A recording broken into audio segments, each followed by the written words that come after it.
इस वीडियो में मैं आपसे बात करने जा रहा हूं, जैसा कि आप सभी को मालूम है एसएसओ आईडी पर ओटीआर अपडेट करना है। और इस बीच अगर आपके कोई दस्तावेज में प्रॉब्लम आ जाती है, यानी कि किसी और का दस्तावेज अपलोड हो जाता है या फिर कोई गलत दस्तावेज अपलोड हो जाता है, तो इस पर बोर्ड अध्यक्ष ने क्या कहा है उसके बारे में चर्चा करने जाऊँगा। और इसके अलावा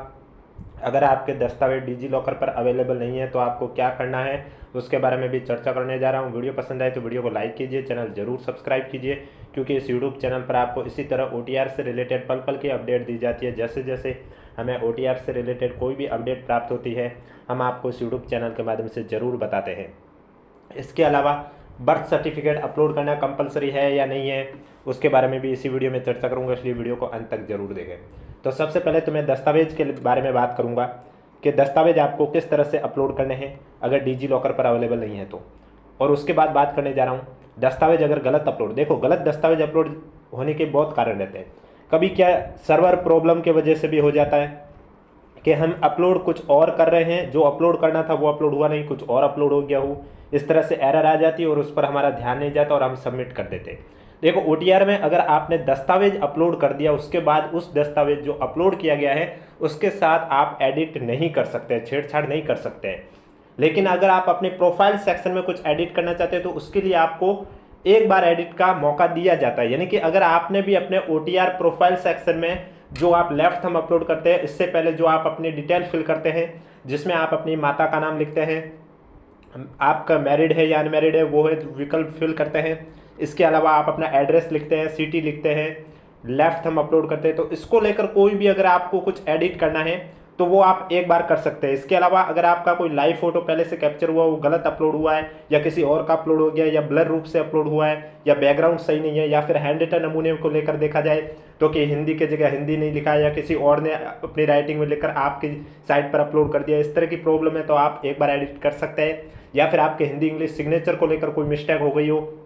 कि हिंदी की जगह इंग्लिश सिग्नेचर अपलोड हो गया और इंग्लिश की जगह हिंदी सिग्नेचर अपलोड हो गया, तो ये सब चीज़ आप एक बार एडिट कर सकते हैं। लेकिन डॉक्यूमेंट सेक्शन में अगर आपने किसी और का, जैसे कि जहाँ RSCIT सर्टिफिकेट अपलोड करना था तो वहाँ पर किसी और का RSCIT गलती से अपलोड हो गया, चाहे ई मित्र वाले से हो या आपसे, तो उस कंडीशन पर आपको क्या करना है इस पर बोर्ड अध्यक्ष ने आज एक इंटरव्यू के माध्यम से बताया, वो मैं आपको बताने जा रहा हूं। और इसके अलावा डिजी लॉकर पर अगर आपके डॉक्यूमेंट है तो आपको कैसे प्राप्त करना है, यानी कि आपको कैसे ढूंढना है कि आपका डॉक्यूमेंट डिजी लॉकर पर है या नहीं है। अगर डिजी लॉकर पर है तो मेजोरिटी 100% आपको डिजी लॉकर के ही देनी है, वहां पर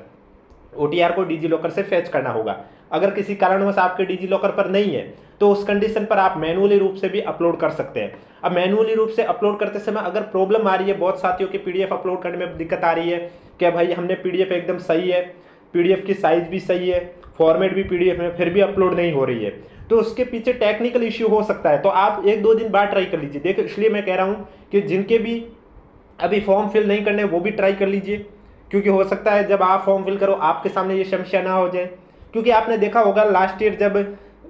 ईयर से 1 साल पहले यानी कि 2024 में आपको याद होगा कि जब लाइव फोटो ये अपलोड करवा रहे थे उस समय आपके लाइव फोटो अपलोड नहीं हो रहे थे, सबके टेक्निकल प्रॉब्लम आ रही थी कि आंखें बंद करके ओपन करते तो भी क्लिक नहीं हो रहा था, फिर टेक्निकल प्रॉब्लम आई थी उसको सॉल्व किया गया। तो इस तरह से ओटीआर नई चीज़ जो भी प्रयास किया जाता है तो उसमें टेक्निकल इश्यू आना स्वाभाविक है। यानी कि आपके अगर ये दिक्कत आ रही है कि आपकी पीडीएफ स्कैन की गई है एकदम साफ दिखाई दे रही है, एक एक चीज़ पढ़ा जा रहा है आसानी से, पीडीएफ फॉर्मेट में जो साइज पूछी गई उस साइज में भी है, फिर भी आपके अपलोड नहीं हो रहा, टेक्निकल प्रॉब्लम हो सकता है, आप 1-2 दिन बाद भी ट्राई कर लेना। लेकिन अगर आपके किसी और का दस्तावेज अपलोड हो गया या फिर आपने किसी गलती से जहाँ जो चीज़ अपलोड करनी थी वो कुछ और अपलोड हो गया है, यानी कि अगर आपको RSCIT का सर्टिफिकेट या 10th की बोर्ड की मार्कशीट अपलोड करनी थी, आपने अपने भाई की अपलोड कर दी गलती से या किसी और की गलती से अपलोड हो गई हो, तो इस कंडीशन पर बोर्ड अध्यक्ष का कहना है कि वो तो अब आप छेड़ नहीं सकते उसके साथ। यानी कि अगर वो आपका अपडेट हो गया है, दस्तावेज में डिटेल में ऐसा है कि अगर आपका कोई दस्तावेज अपलोड हो गया है, सबमिट कर दिया है, तो उसके बाद आप उसमें छेड़छाड़ नहीं कर सकते, लेकिन उसमें और दस्तावेज आप ऐड कर सकते हो। इस कंडीशन पर आपको क्या करना होगा, अगर आपका कोई दस्तावेज गलती से किसी और का अपलोड हो गया हो और आपका अपलोड करना रह गया है तो कोई बात नहीं, उसका अपलोड हो गया तो कोई दिक्कत नहीं है, आप अपना भी अपलोड कर लीजिए साथ में। क्योंकि जब डॉक्यूमेंट वेरिफिकेशन होगा वहां आपको सफाई देनी होगी कि यहाँ मेरे गलती से ये 2 दस्तावेज है, इसमें से ये डॉक्यूमेंट मेरा है और ये किसी और का था जो ओटीआर पर गलती से फिल हो गया और उसमें हम एडिट नहीं कर सकते। इस तरह का एक एफिडेविट आपसे बनवाया जा सकता है या फिर आपको ऐसे मैनुअल ऐसे पूछ लिया जाए तो वो भी जब डीवी होगा तभी पता चलेगा कि अब जो भी भर्ती परीक्षाओं के लिए ये सिस्टम लागू हुआ है, क्योंकि जनवरी से जो भी फॉर्म स्टार्ट हुआ उसमें ये OTR वाला है, तो इसके बाद इसके एग्जाम होंगे, उसके बाद जब इनका डीवी होगा यानी कि दस्तावेज सत्यापन होगा, उस समय आपको से पूछा जाएगा और आप अपनी सफाई दे देना, और जब उनको लगेगा कि हाँ भाई बात सही है तो कोई दिक्कत नहीं होगी। यानी कि आपका अगर किसी और का दस्तावेज अपलोड हो गया तो कोई दिक्कत नहीं, आप अपना भी अपलोड कर लीजिए। ऐसा नहीं है को अपना भी अपलोड नहीं कर रहे हो तो फिर आपकी गलती होगी, अपना भी अपलोड करना बहुत बहुत जरूरी है। अब डिजी लॉकर पर कैसे चेक करना है कि आपका डॉक्यूमेंट कैसे अपलोड करना है, मैं एक एग्जांपल के तौर पर समझा रहा हूं। जैसे कि कोई डिग्री है, जैसे कि आपने बीटेक कर रखी है फॉर एग्जांपल, और आपने बीटेक RTO कोटा से कर रखी है फॉर एग्जांपल, तो उसकी अगर आप डिग्री या मार्कशीट अगर आपके डिजी लॉकर पर अवेलेबल है या नहीं है, ये आपको कैसे चेक करना है। उसके लिए क्या करना होगा, आपको अपने डिजी लॉकर पर आना होगा। जब आप डिजी लॉकर पर आओगे तो यहाँ डॉक्यूमेंट यू माइट नीड में जाओगे, उसके बाद यहाँ सर्च का ऑप्शन आएगा। यहाँ सर्च में आपको अपनी यूनिवर्सिटी का नाम लिखना है, आपने चाहे ग्रेजुएशन जिस यूनिवर्सिटी से की है उस यूनिवर्सिटी का नाम लिखना है। जैसे कि मैं एग्जांपल समझा रहा हूँ बीटेक से, तो आप लिख लोगे जैसे कि RTO कोटा से की है तो आप यहाँ लिखोगे RTO कोटा। अगर RTO कोटा में शो नहीं हो रहा तो पूरा नाम लिख लीजिए राजस्थान टेक्निकल यूनिवर्सिटी कोटा। आपको जब पेज स्क्रॉल करोगे तो आपको शो हो जाएगा इस तरह से राजस्थान टेक्निकल यूनिवर्सिटी कोटा, इस पर आपको क्लिक करना होगा। जब आप इस पर क्लिक करोगे तो आपके सामने इस तरह से आ जाएगा दो ऑप्शन, डिग्री डिप्लोमा की मार्कशीट और डिग्री सर्टिफिकेट का। अब आपको जो चाहिए, यानी कि अगर आपको डिग्री सर्टिफिकेट चाहिए तो आपको डिग्री सर्टिफिकेट पर क्लिक करना होगा, अगर आपको मार्कशीट चाहिए तो मार्कशीट पर क्लिक करना होगा। अब जैसे कि मैं कह रहा हूं मुझे डिग्री सर्टिफिकेट चाहिए तो आप डिग्री सर्टिफिकेट पर क्लिक करोगे। उस पर क्लिक करते ही आपके सामने डिटेल आ जाएगी। आधार कार्ड में जो आपका नाम है वो आपका नाम लिखा होगा, आपकी डेट ऑफ बर्थ लिखी होगी। उसके बाद आपका रोल नंबर पूछे जाएंगे आपसे ग्रेजुएशन की, कि आपके रोल नंबर कौन से क्या है, और इसके अलावा आपसे रजिस्ट्रेशन नंबर यानी कि यहाँ पर आपको एनरोलमेंट नंबर लिखने होते हैं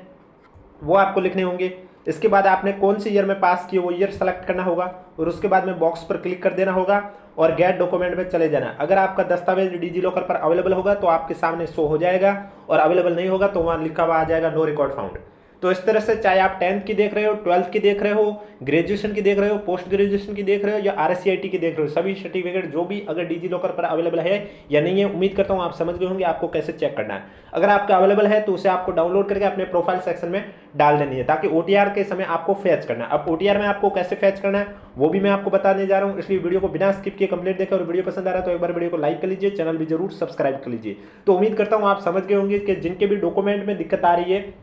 यानी कि किसी और की मार्कशीट अपलोड हो गई या किसी और का सर्टिफिकेट अपलोड हो गया, तो उस कंडीशन पर आपको घबराने की कोई आवश्यकता नहीं है। आप अपना भी अपलोड कर लीजिए और जब डॉक्यूमेंट वेरिफिकेशन होगा वहाँ आपको सफाई दे देनी है। आज बोर्ड अध्यक्ष ने एक इंटरव्यू में ऐसा कहा है, उसी के आधार पर मैं आपको बता रहा हूँ, अपनी तरफ से कुछ भी ऐड नहीं कर रहा हूँ। और वीडियो पसंद आ रहा है तो वीडियो को अधिक से अधिक शेयर करें।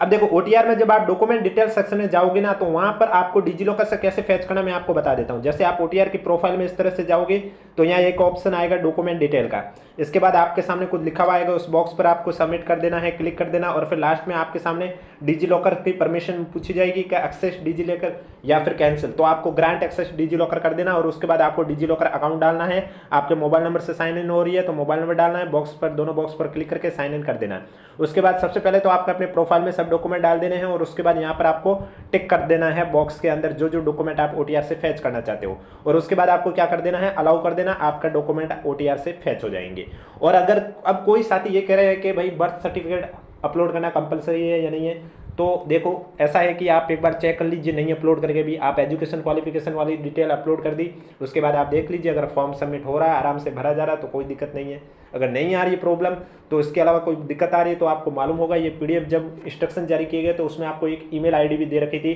कि कोई भी अब अगर आपको दिक्कत हो रही है किसी प्रकार की, या कुछ और ऑप्शन आपके शो नहीं हो रहे, सबके हो रहे, इस तरह की कोई भी दिक्कत हो रही हो तो आपको एक मेल ID दी गई है, वहाँ पर आप मेल कर सकते हैं, आपको 2-3 दिन के अंदर जवाब भी दे दिया जाएगा। उम्मीद करता हूँ आप समझ गए होंगे कि डॉक्यूमेंट में किस तरह से आपको अपलोड करने हैं डिजी लॉकर से, और अगर आपके डॉक्यूमेंट किसी और का अपलोड हो गया तो उस कंडीशन पर आपको क्या करना है। और अब मैं आपको बताने जा रहा हूँ कि कौन कौन से डॉक्यूमेंट है जो आप एक बार अपलोड कर सकते हैं, उसके बाद एक बार एडिट भी कर सकते हैं, और कौन कौन से डॉक्यूमेंट है जिन्हें आप मल्टीपल टाइम में भी एडिट कर सकते हैं। और दस्तावेज है एजुकेशन डिटेल को लेकर वो आप एडिट नहीं कर सकते, यानी कि वो एक बार डाल दिया है तो वो हो गया है। देखो ये चीज़ जो स्क्रीन पर आपको दिखाई दे रही है, इनमें से अगर आपकी कोई मिस्टेक हो गई तो आप एक बार सुधार कर सकते हैं। एक बार सुधार करने के बाद उसके बाद आपको चांस नहीं दिया जाएगा, जिसमें माता का नाम, मैरिज स्टेटस, जीवन साथी का नाम, जीवन साथी के पिता का नाम, मैरिज की date, Rajasthan resident, category special able category, visible body marks, domicile detail, permanent address, special category, live photo, hand written नमूना, फुल सिग्नेचर हिंदी इंग्लिश और लेफ्ट थंब। अब देखो कैटेगरी को आप एक बार एडिट कर सकते हैं, लेकिन अगर आप ओबीसी को नॉन क्रीमी लेयर में करना चाहते हो तो वो आप मल्टीपल टाइम में भी एडिट कर सकते हैं, या फिर एमबीसी को नॉन क्रीमी लेयर से क्रीमी लेयर करना है तो उसको भी आपस में आप मल्टीपल टाइम में एडिट कर सकते हैं, या फिर जनरल और जनरल ईडब्ल्यूएस में आपस में मल्टीपल एडिट कर सकते हैं। लेकिन जनरल से ओबीसी करना हो, ओबीसी से एससी करना हो, या एससी से एसटी करना हो, या एसटी से ओबीसी करना है, ये आप सिर्फ एक बार एडिट कर सकते हैं, उसके बाद नहीं कर सकते हैं। अब कोई भी डाउट आ रहा है तो नीचे कमेंट बॉक्स में पूछिए। वीडियो पसंद आए तो वीडियो को लाइक कीजिए, चैनल जरूर सब्सक्राइब कीजिए, और अभी जो फॉर्म चल रहा है वो जल्दी से आप फिल कर लीजिए, लास्ट डेट का इंतजार ना करें, क्योंकि अभी भी दिक्कत आ रही है, स्टूडेंट के सर्वर प्रॉब्लम आ रही है, किसी के डॉक्यूमेंट अपलोड नहीं हो रहे हैं। तो अपलोड नहीं हो रहे हैं तो कोई बात नहीं, एक दो दिन बाद ट्राई कर लीजिए या नाइट में ट्राई कर लीजिए, क्योंकि ये इशू जब आपका लाइव फोटो अपलोड हो रहे थे, हैंड रिटन नमूना ओटीआर पर हो रहे थे, उस समय भी दिक्कत आई थी। शुरू में दिक्कत आती है, क्योंकि सब एक साथ ट्राई करते हैं और एक ये नई चीज़ स्टार्ट की है तो उसमें टेक्निकल इशू आ जाते हैं कभी कभी। आप ये भी ध्यान रखना, जहाँ तक मेरा मानना है, आप कोई भी डॉक्यूमेंट अपलोड कर रहे हो तो तब तक सबमिट मत कर देना जब तक आप अपनी नज़र से देख ना ले, कंफर्म ना कर ले कि जो डॉक्यूमेंट अपलोड हुआ है वो वही है जो मैं अपलोड करना चाहता हूँ, और वो उसी जगह अपलोड हुआ जहाँ मैं अपलोड करना है। यानी कि ऐसा ना हो कि लेफ्ट थंब की जगह आप राइट थंब अपलोड हो रहा हो, या सिग्नेचर हिंदी की जगह इंग्लिश का अपलोड हो रहा है और जहाँ इंग्लिश का पूछा हुआ हिंदी में अपलोड हो रहा हो, इस तरह की कोई दिक्कत नहीं हो। पूरा एक बार प्रीव्यू देखने के बाद ही सबमिट कर देना, उसके बाद आपकी कोई दिक्कत नहीं आएगी और आप फॉर्म कोई भी फिल कर सकते हैं जो जिस एग्जाम के लिए आप एलिजिबल हो। और लैब असिस्टेंट का नोटिफिकेशन है वो नेक्स्ट वीक में जारी कर दिया जाएगा। और इसके अलावा दिसंबर तक तो आरएसएसबी बोर्ड द्वारा जो भी एग्जाम आयोजित किया, जमादार ग्रेड सेकंड और आयुष अधिकारी के अलावा जितने भी एग्जाम आयोजित करे गए, यानी कि नवंबर तक जितने भी एग्जाम आयोजित किए उन सबके प्री डिवी रिजल्ट जारी हो चुके हैं। अब जमादार ग्रेड सेकंड अभी रीड चल रहे हैं इनके, और आपके आयुष भर्ती वाली है, इनके प्री डिवी रिजल्ट आने हैं। तो इनको लेकर भी जैसे ही अपडेट मिलती रहेगी आपको इस यूट्यूब चैनल के माध्यम से बता दिया जाएगा।